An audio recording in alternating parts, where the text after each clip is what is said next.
దేవుని యొక్క వాక్యము మనకేం చెప్తా ఉంది? మీ పంటను తినివేయు పురుగులను, అంటే కొన్ని పురుగులు అనగా సాతాను సంబంధమైనటువంటి సమూహము వచ్చి మన పంటను, అంటే మన కష్టార్జితాన్ని, మనం సంపాదించినటువంటి దాన్ని, మన ఆస్తిపాస్తులను, వీటిని తినివేయటానికి సాతానుడు సిద్ధంగా ఉన్నాడంట.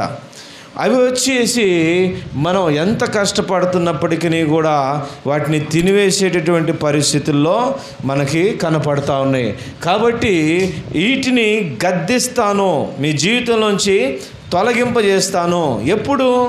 ఎప్పుడు తొలగింపజేస్తానంటున్నాడు?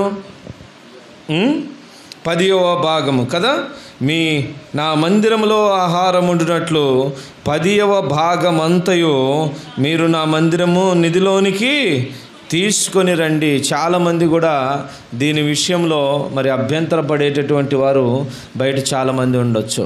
కానీ సంఘములో విశ్వాసులుగా ఉన్నటువంటి మనము ఇది చాలాసార్లు చెప్పుకున్నాము.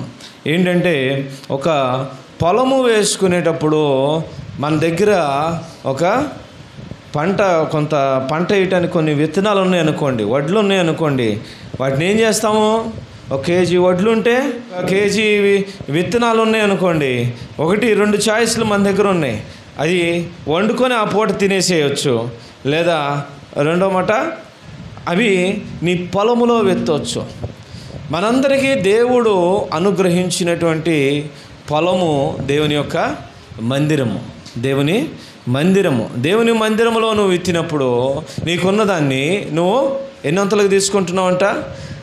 100 అంతులుగా దేవుడు దీవించేవాడు ఉన్నాడు. పేతురు అడిగాడు కదా, అయ్యా నీ కొరకు మేము అన్నీ కూడా వదిలిపెట్టి తిరుగుతూ ఉన్నాము, మరి మాకేమొచ్చింది?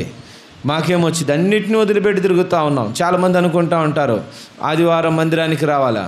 చాలాసార్లు చెప్తా ఉన్నా, మీరు ఇంకా చిన్నపిల్లలు కాదు. హెబ్రీయులకు రాసిన పత్రికలో ప్రాథమికమైనటువంటి విషయాల గురించి ఇంకా మీకు ఒకడు వచ్చి బోధించనవసరంలా. ఒకరు బోధించకూడదు ఆదివారం మందిరంలో రావాలి అని బోధించాలా?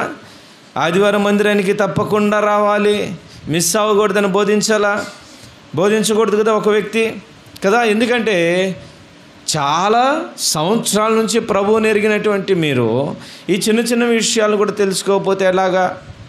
అవునా? కాబట్టి దేవుని యొక్క వాక్యం సెలవిస్తుంది, దేవుని మందిరానికి మనం వచ్చేది ఎందుకంట? దీవించబడటానికి, దేవునితో సహవాసం కొరకు. దేవునితో నువ్వు ఎప్పుడైతే అంటుకట్టబడతావో అప్పుడు నువ్వు ఫలించటం మొదలు పెడతావు. దేవునిలో ఉన్నటువంటి సారము నీలోనికి రావటం మొదలవుతూ ఉంది. కాబట్టి జ్ఞాపకం చేసుకుందాము, ఇది ఒక నియమంలాగా పాటించటము మనం మొదలుపెట్టినప్పుడు. ఇదిగో దేవునికి ఇవ్వవలసినటువంటి 10వ భాగము ప్రతిష్టార్పణలు. 8-9 వచనాలు చదవండి.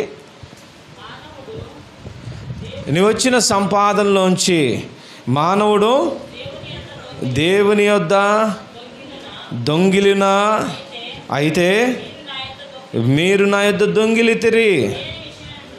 దేని విషయంలో? మేము నీ యొద్ద దొంగిలితమని మీరందరూ 10వ భాగమును ప్రతిష్ఠితార్పణలను ఇయ్యక దొంగిలించితిరి.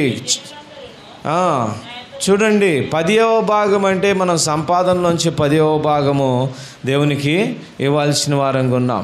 రెండో విషయం ఏంటో తెలిసిన, కొంచెం ప్రతిష్ఠిత చేసుకున్న తర్వాత కూడా ఇవ్వనటువంటి వారిని కూడా దేవుడు అడుగుతూ ఉన్నాడు. ప్రతిష్ఠిత చేసుకోకపోతే ఓకే. నువ్వు కొద్దిమంది అనుకుంటా ఉంటారు, అయ్యా నేను ఇట్లాగా నీకు ఇంత ఇస్తాను, లేదంటే ఇది పలానా కార్యం జరిగితే నేను ఇలా సమర్పణ చేసుకుంటాను, ఇలా కొద్దిమంది అనుకుంటారు. అంటే అనుకోవటం అంటే ప్రతిష్ఠిత చేసుకుంటున్నారు. నువ్వు అనుకోకుండా ఉన్నా బాగానే ఉంటుంది. దేవుడు మనల్ని ఆయన ధనం కోసము ఏం అడగటంలా, ఆయన ధనం కోసం కాదు అడుగుతుంది. కాకపోతే నీ జీవితం ఫలించినట్లుగా నువ్వు ప్రభువుకి ఇవ్వటం నేర్చుకోవాలి, దేవునికి ఇవ్వటం నేర్చుకోవాలి.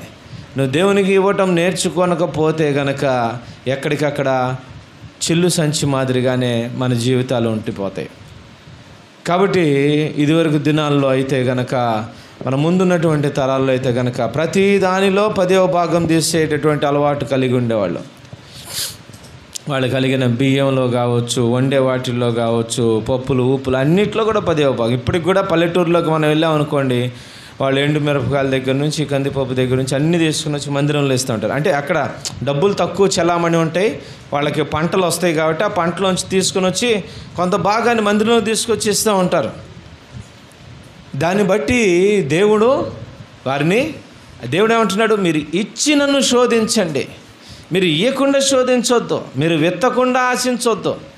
అంతే కదా, ఇచ్చి దేవుణ్ణి అడగండి, పట్టజాలనంత విస్తారముగా నేనప్పుడు మిమ్మల్ని దీవిస్తానంటున్నాడు.